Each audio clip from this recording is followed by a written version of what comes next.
السلام علیکم ورحمۃ اللہ وبرکاتہ۔ معزز سامعین کرام، آج جس موضوع پہ بات کریں گے وہ ہے پتریالہ شریف میں پیر عظمت جو علاج کرتے ہیں جنات کا، اس کے بارے میں کہ وہ کس طرح علاج کرتے ہیں اور شرعاً وہ طریقہ جائز ہے یا ناجائز ہے۔ اگر آپ چینل پر نئے ہیں تو ویڈیو شروع کرنے سے پہلے چینل کو سبسکرائب کر دیں، بیل آئیکن کے بٹن کو دبا دیں تاکہ آئندہ آنے والی ویڈیو میری آپ تک پہنچتی رہے۔ یاد رکھیں کہ روحانی طور پہ جو علاج ہے اس کے اندر اللہ سبحانہ و تعالیٰ نے قانون قاعدہ مقرر کیا ہوا ہے۔ جو انسان اس قانون قاعدے سے باہر نکلتا ہے وہ کفر میں پھنس جاتا ہے۔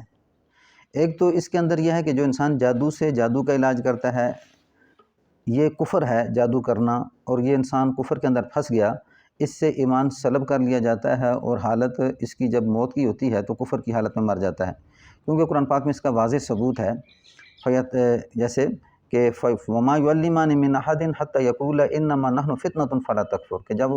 وما ان میں سے جب بھی کوئی سیکھتا، جادو سیکھتا، تو وہ کیا کہتے؟ وما يعلمان من حتى يقول، یہاں تک کہ وہ کہتے انما نحن فتنة فلا تکفر، کہ ہم تمہارے لیے آزمائش ہیں، کفر مت کرو۔ یہ کون؟ وہ فرشتے کہتے تھے۔ تو جادو کرنا کروانا یہ کفر میں داخل ہے، اور اس حالت میں مر گیا تو یہ ہمیشہ کا انسان جہنمی ہے۔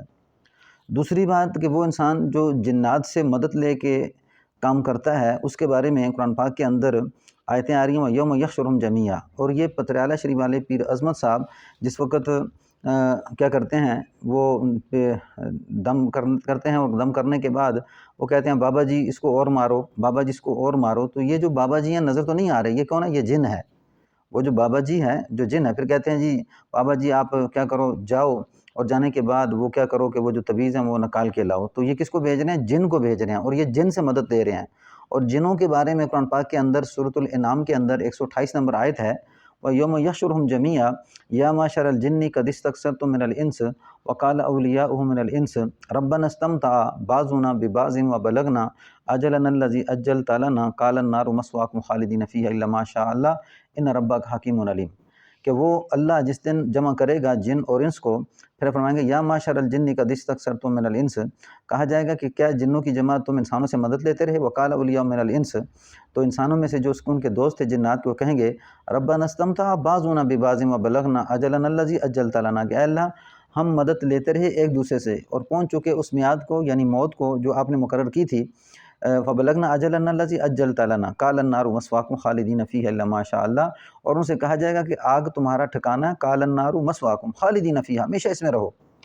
الا ما شاء اللہ، مگر جب تک اللہ چاہیں۔ تو یہاں سے یہ پتہ چلتا ہے کہ جو انسان جنات کی مدد سے دعویٰ کرتا ہے کہ میں علاج کرتا ہوں، تو فرمایا اس آیت کی بدولت وہ انسان جہنمی ہے ہمیشہ کے لیے، اور جنات سے مدد لینا شرعاً جائز نہیں ہے۔ نہ انسانوں کا جنات سے مدد لینا شرعاً جائز ہے، اور نہ جنات کا انسان سے مدد لینا شرعاً جائز ہے، کیونکہ یہ قرآن کی آیت ہے، اور قرآن کی آیت دلیل نص ہے، یعنی قرآن کے اندر بالکل واضح اس کے اندر بتایا گیا ہے۔ اور سورۃ الانعام کی 128 نمبر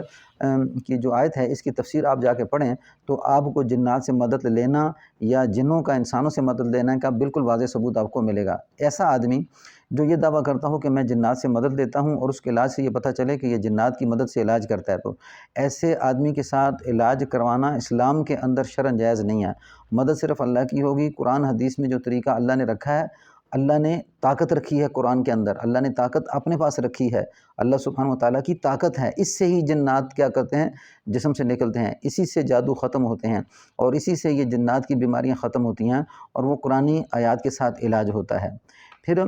یعنی ایک وہ دم ہوتے ہیں جو شرعاً یعنی کہ قرآن کے مطابق نہیں ہوتے، یعنی قرآنی آیتیں نہیں ہوتی، اور اسی طرح جو ہے حدیث کے الفاظ نہیں ہوتے، لیکن کسی کی اپنی زبان میں، اگر وہ دم کہ جو اپنی زبان میں پڑے جاتے ہیں لیکن شرک میں داخل نہیں ہیں، تو ان سے بھی علاج کرنا جائز ہے۔ لیکن قرآن پاک کے جیسے کہ حضور صلی اللہ علیہ وسلم کے دور میں صحابی یا فرمایا اللہ کے رسول ہم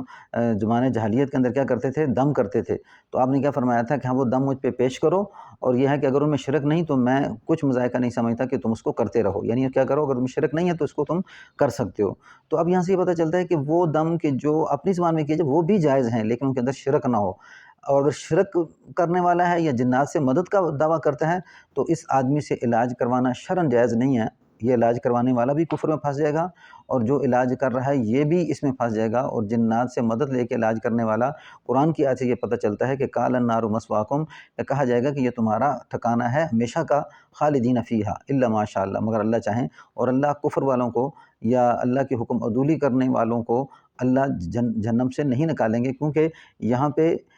جو جادو کے بارے میں فرمایا، وہاں بھی کفر کا فرمایا کہ بھی کفر نہ کرو، اور یہاں فرمایا خالدین فیہا، ہمیشہ رہیں گے اس میں۔ اس کر کے جو انسان جنات کا دعویٰ کرے اس سے علاج نہیں کروانا چاہیے۔ اور پیر عظمت جو کہ کر رہے ہیں، علاج کر رہے ہیں، تو یہ جنات سے مدد کے ساتھ کر رہے ہیں، کیونکہ ان کی واضح بات سے یہ پتہ چلتا ہے جو وہ وہاں پہ کرتے ہیں، تو کیا کر رہے ہیں، وہ جن کو کہہ رہے ہیں کہ بابا جی سے مارو، بابا جی مارو، بابا جی تو نظر نہیں آ رہے، تو ایسے پیر عظمت سے علاج کروانا شرعاً اس کا یہ حکم ہے۔ اس بات میں ذرا ضرور خوب غور کریں وہ لوگ جو کہتے ہیں۔ پھر ہم ایک اور بات، بہت بڑی بات ہے کہ جو انسان جن جادو اور نظر کا علاج کریں اسے پیر کہتے ہیں اور بہت بڑا ولی سمجھتے ہیں، حالانکہ یہ علاج ایسے ہی ہے جیسے ڈاکٹری علاج ہے، یہ علاج ایسے ہی ہے جیسے انسان دوائی کھاتا ہے، تو اس سے نہ کوئی پیر بن جاتا ہے اور نہ کوئی بزرگ بن جاتا ہے، بلکہ یہ ایک علاج ہے۔ اللہ سبحانہ و تعالیٰ نے اس کو جائز قرار دیا، جس طرح کہ ڈاکٹری ادویات کھانے سے انسان جسم کی رہنمائی کے لیے، جسم کی تکلیف کو دور کرنے کے لیے دوائیں استعمال کرتا ہے، تو اس طرح یہ رقیہ ہوتا ہے کہ جس سے علاج کیا جاتا ہے اس کو کروانا شرعاً جائز ہے۔ لیکن وہ آدمی جو جادو کرنے والا ہو اور یہ دعویٰ کرنے والا ہو کہ میں جنات سے علاج کرتا ہوں، اس سے علاج کرانا شرعاً جائز نہیں ہے۔ واللہ عالم، اللہ خوب جانتے ہیں۔ السلام علیکم ورحمۃ اللہ وبرکاتہ۔